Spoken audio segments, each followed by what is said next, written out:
कधी तुम्ही विचार केला आहे का, लोकांना माहित असूनही की तंबाखू आणि गुटखा खाल्ल्यानं जीवही जाऊ शकतो, तरी सुद्धा लोक ते खातातच का? असं काय आहे यात? बघा, खरं तर यामागे छोटे मोठे अनेक कारण आहेत. जसं की याची किंमत खूप कमी असते. काही लोकांना वाटतं की यामुळे स्ट्रेस कमी होतो आणि वरून मोठमोठे ऍक्टर्स जाहिरातही करतात. आता ते स्वतः खातात का? अहो ना ना ना. पण या सगळ्यांपेक्षा सर्वात मोठं कारण एकच आहे. या सगळ्या पदार्थांमध्ये निकोटीन नावाचं एक रसायन असतं आणि जसं हे रसायन आपल्या शरीरात जातं तसं ते आपल्या मेंदूला डोपामिन नावाचं रसायन सोडायला भाग पाडतं. आता हा डोपामिन काय करतो? तर हा तोच केमिकल आहे जो आपल्याला आनंद देण्यासाठी, खुश ठेवण्यासाठी आणि एक्साइटेड वाटण्यासाठी जबाबदार असतो. म्हणूनच डोपामिन बाहेर पडताच लोकांना वाटतं, वाह मजा आली. पण इथेच लोक एक मोठी चूक करतात, कारण हा जो क्षणिक आनंद असतो तो पुढे जाऊन खूप महागात पडू शकतो. एका सर्व्हे मध्ये लोकांना विचारलं गेलं तर 88% लोकांनी सांगितलं की त्यांना गुटखा आणि तंबाखू सोडायचं आहे, पण ते सोडूच शकत नाहीत. कारण जसं ते सोडण्याचा प्रयत्न करतात तसं लगेच डोकेदुखी सुरू होते, अँक्झायटी वाढते, डिप्रेशन येतं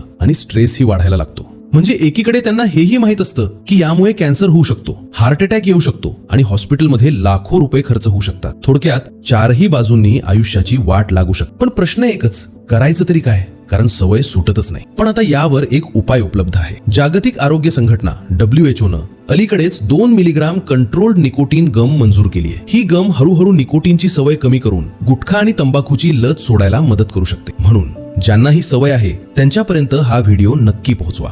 कदाचित तुमच्या एका शेअरमुळे कोणाचं आयुष्य वाचू शकतं.